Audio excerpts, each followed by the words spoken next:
For years on this channel, you've seen me travelling the world and watching different football matches. And one thing that I always try to be is honest about the experiences I've had and of course the quality of football. They've let the fans down. They were so poor today. One thing that you've never seen me do, however, is actually play a match. But today we are going to find out if I can put my money where my mouth is. How, I hear you ask?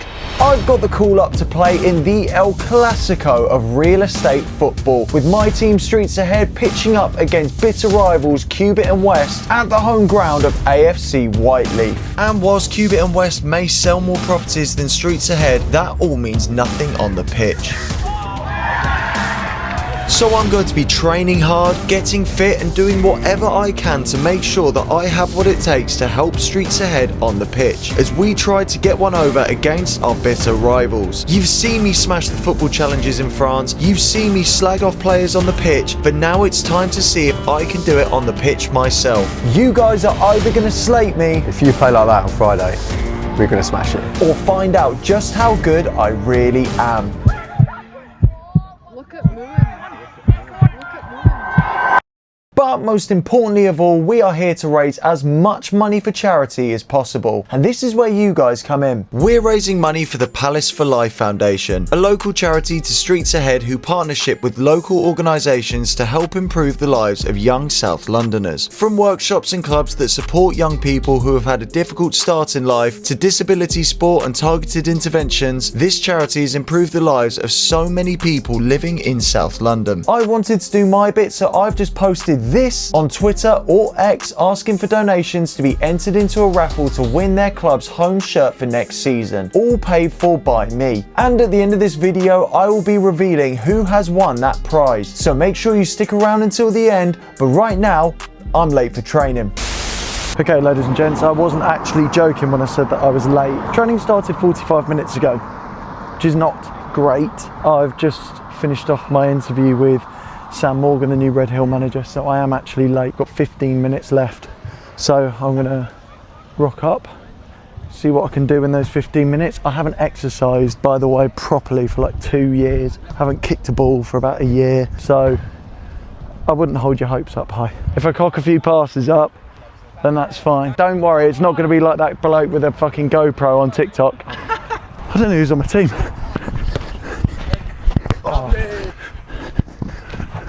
Oh my God, touch me.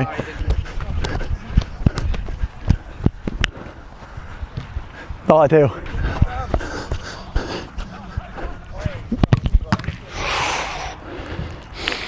Get that in the highlight reel.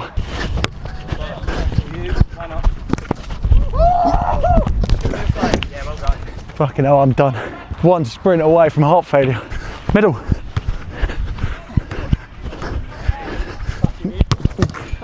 Love that all day, every day. Nice, and again. Unreal ball. Nice.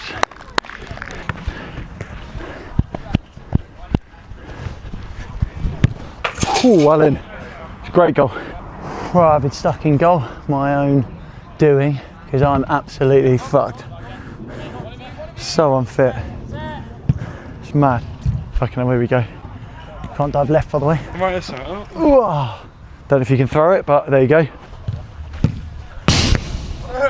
It's actually quite alarming how unfit I am. And I knew coming into this that I wasn't going to be fit. I've probably said that before, definitely said it during. Feeling a bit like a broken record, I'm saying it again, but I was like busted in the first 5 minutes. I was only there for 15. These people that I was playing with had been there for about 45 minutes at least. For me to rock up when I did and gas out as quickly as I did, it's quite alarming. So there's a lot of work that I need to put in there. Technically, I don't think I'm a bad player, but fitness is so important and it is just not there. So a lot of work ahead needed. Try and get myself in the right condition to play in what is now 10 days. We've got 10 days. And that is 10 days for me to get myself in a decent shape to play. It's gonna be hard, but it's a wake-up call. It's one that I've got to respond to. Alongside my abysmal match fitness, however, there was still something else that was a cause for concern. If I'm going to be playing an 11-a-side football match, I cannot be wearing these glasses. So the next day I set off to my local opticians with an appointment to get myself some contact lenses. The idea of having anything near my eyes is absolutely rank, so this is not going to be a pleasant experience, but let's get ourselves in there and do what needs to be done. Just a quick trigger warning for any of you that don't like eyes or seeing eyes up close or poked and prodded around, you're probably going to want to skip a couple of minutes forward. I've put the time on screen if you don't want to watch it, but yeah, you've had your warning, so it's fair game. I want you to look to the top right corner there, left corner. Yep. There we go. Just really focus on something, or pretend you're on holiday. Really focus on something, distract the brain. Now look towards me, and then look down. Oh, I've pushed it out, yeah, sorry. that's fine, we can try again. That's it, wait, hold on, bear with me. Now look towards me, and then look down, and close your eyes. There we go. Oh, that's so odd. Am I crying? Okay. Yeah, we have to give it a few minutes. Okay. Just let it settle. It was played around with, so it might Okay. feel a little bit weird. Does it sort of correct itself when That's it's in it, there? Yeah. Okay. We need like settling Oh time my now, god, yeah. I can't do this again. Can you feel it in there? Not at the moment. It does feel like an eyelash. That is probably the best way of describing it. It's annoying because it feels like an eyelash. I want to like rub it, but I take it I can't do that. No. Yeah, that's fine. Okay, we can do the other one. I think. Right, you ready? Yeah. Okay, that's fine. I'm gonna stay on the same side. All right. This time you have to look towards that top corner there. That's it. So just moving the lids out of the way. That's it. Nice and relaxed. And look down. And that's it. Okay, that was a hell of a lot easier than the first one, wasn't it? Oh, that's still really uncomfortable. Thank you, by the way. No worries. You okay? Do you need a tissue? Yeah. It's a little weird seeing me without glasses. Yeah, that's good. That one feels fine now, by the way. It's this one that's cool. So I think we do need about 5 to 10 minutes settling time. So if you wanted to go for a walk or take a seat, just get comfortable and let it settle. Okay, that sounds good. That Yep. sounds good. That's all right. Thank you. Oh my god, I can't stop blinking. So we've just gone for a quick walk after that because, well, just to see the world through new eyes, and that was horrible. But they are in now, and I've stopped crying.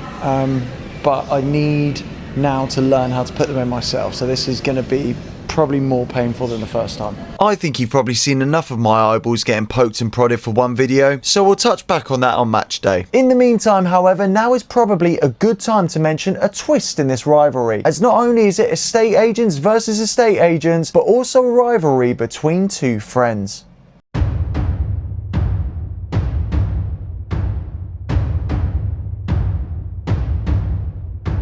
Fan favourite on the channel, Tommy has been my right hand man a number of times in my videos, but in 5 days time things are going to change. He'll be representing Cubitt West as we go head to head in a clash that will test friendships and give one of us the bragging rights on our Tuesday night pub sessions. But Tommy was gracious enough to put that rivalry to one side after hearing about my training session just days before, and he felt that I could use some advice that might help me get a goal on match day. And heaven knows I need all the help that I can get. My name's Tommy. You might recognise me from a couple of videos, the European trip, a couple of match day vlogs, but here today I'm here to help Sam train for the massive game that we've got Friday the 27th. First, let's see what you're dealing with, Sam. What I'd like you to do, stand just in front of the penalty spot. I'm going to pass you the ball. You're going to take a touch, set yourself up, turn and shoot. Easy. I'm going to fizz into you. Unbelievable. Unbelievable. We'll put that into the improved part of the video, yeah? Ready? It's not easy. Right, ready? 3, 2, 1. Okay, a little bit of centre to the goal, but we don't mind it, it was on target. Go that way this time. Like it. That was good for your left foot. And again. Don't mind it. Some of those shots were dreadful. What I'm going to do now is show Sam how to do it. And then hopefully he's going to take a couple more and take some tips. We'll see how he gets on.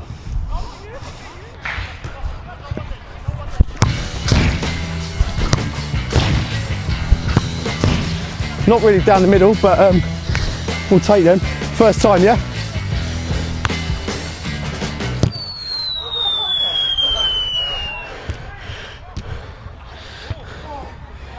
that bad? I don't know. That's how you don't take a shot. Is that it? I think that's it. Well, how do you think that went? I hate that question because it's only ever asked in situations when something's fucking terrible. Well, I think we've got to try and find the ball first of all. Yeah. I think that went to Narnia. Off camera though was a bit better, wasn't it? Off camera was a little bit better. I had high hopes going into that, and then you dropped a stinker. To be honest with you, you dropped an absolute stinker. Are you feeling confident for Friday? I am, and I'm not. I think I'm a big game player. I'm a game day player. I'll pull it out on match day. If you play like that on Friday, we're going to smash it. Big words for a small man, but time was running out. With the game now only 2 days away and my fitness still a cause for concern, I had to hope that all the hard work that I had put in was going to pay off. All of those yards, all of that training, and all of those hill runs now came down to match day. Ladies and gentlemen, match day is finally upon us. We are here, we're kitted up. We'll get into that in a minute, but we are here at the home of AFC Whiteleaf. Look at this for a lovely little ground. I don't know how full it's going to be, but I think we've got a good attendance on the Streets Ahead sign. I think we're one of the first 3 people here. More importantly than anything, the stage is absolutely set. I'm playing in my contacts, so that's going to be quite interesting to see. I played 1 game the other day wearing my contact lenses, and it was all right, to be fair. A real quick shout out, by the way, I don't think I can say the name of the company, but to the people that helped sort out the contact lenses, they waived the costs and were just really, really great. So I'm really, really grateful to you if you are watching. Thank you very, very much for that. It's really, really kind that you would do something like that to help out a cause, obviously for charity. It's really, really nice. And speaking of which, we've still, of course, got the giveaway to come at the end of this video. So very, very exciting. We're just basically waiting for people to turn up at the moment. And before you knew it, the boys were all here, kitted up in our personalised Streets Ahead football gear, and we soon set out to train. A few stretches, a quick hair fix, and a game of keep ball later, and we started heading out onto the pitch. But it was around this time that a huge bombshell was dropped, as rumours of Cubitt West having a former Premier League legend soon rang true. A man with 8 England caps under his belt, a 2004 Golden Boot in the Championship, and runner-up by only 2 goals to Thierry Henry for the Premier League Golden Boot in 2005, we found out that we were up against Andy Bloody Johnson. The former Crystal Palace, Fulham and Everton man joined an already impressive squad that contained an ex-Peterborough centre-back, Dave Bodie, who played 4 times for the first team. In other words, we were fucked. But we lined up to walk out with our heads held high, and with the kick-off whistle approaching, there was still enough time for Tom and I to exchange some last-minute fighting talk. And we were underway. But something feels a little off, doesn't it? Long story short, I'm on the bench. First one through the changing rooms, on the bench. But listen, we're underway. Exciting stuff. I'm ready to just come on and do a job when I need. And to be fair, my performances and training weren't exactly up to scratch. That disappointment didn't last long, however, as barely a minute later, this happened. Streets Ahead had taken the lead with a brilliant goal outside the box, but the intensity of the game wasn't dying down. And it's probably worth mentioning that the quality of this game was a lot better than many were expecting. But that quality was about to go up a notch. With Cubitt West still trailing 1-0, it was time for them to bring out the big guns, and Andy Johnson entered the pitch. And within minutes, he had played Tommy through.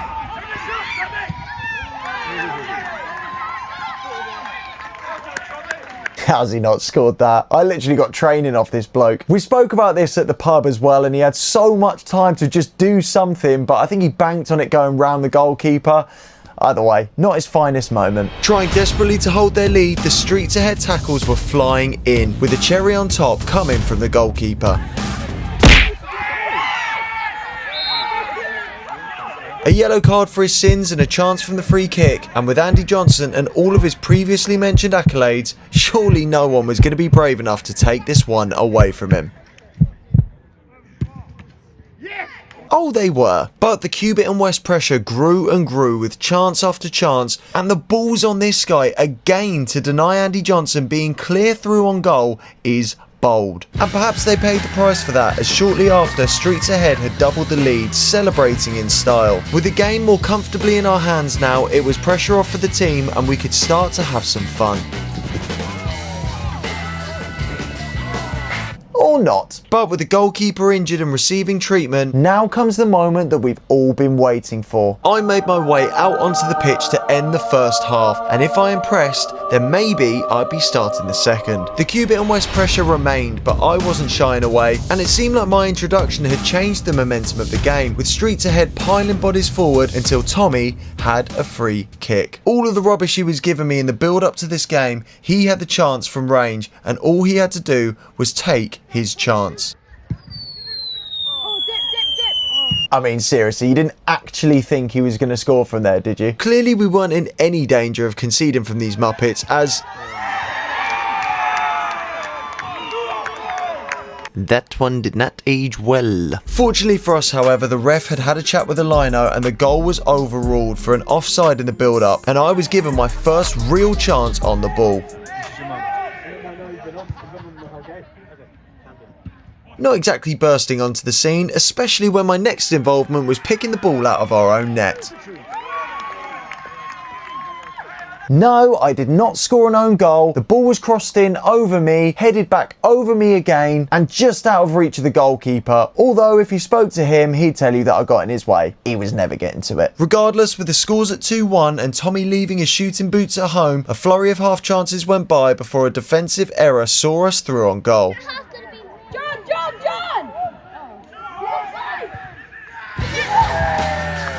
Brilliantly taken goal, but the ref had ruled it out for offside and we went into the break at half time 2-1 up. We soon got the game back underway and instantly had a chance to extend our lead, only to be denied by the crossbar. Gut-wrenching stuff. But minutes later, I was played through.